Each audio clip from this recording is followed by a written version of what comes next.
Eli Sugigi sebut yang menghujatnya sebagai orang sinting. Artis Eli Sugigi mendadak curhat melalui akun Instagramnya, sebut orang yang menghujatnya dianggapnya sebagai orang sinting.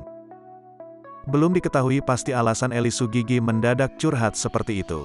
Namun sepertinya, lantaran ia mendapat banyak hujatan. Eli Sugigi menuliskan curhatannya, "Saat ini orang yang menghujat saya itu orang sinting saya anggap. Emang mudah jadi saya, Eli Sugigi. Cari uang, kerja, buat hidupnya cari sendiri."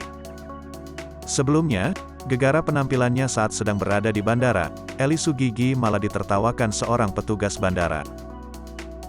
Meski ditertawakan petugas bandara lantaran penampilan, Eli Sugigi tak marah dan justru malah mengaminkan pernyataan sang petugas. Hal tersebut lantaran Eli Sugigi disebut bak ibu haji lantaran penampilannya mengenakan busana muslimah alias gamis, sehingga membuat petugas bandara tertawa. Petugas bandara tersebut rupanya takjub melihat penampilan Eli Sugigi tersebut, padahal biasanya ia bergaya bak anak muda.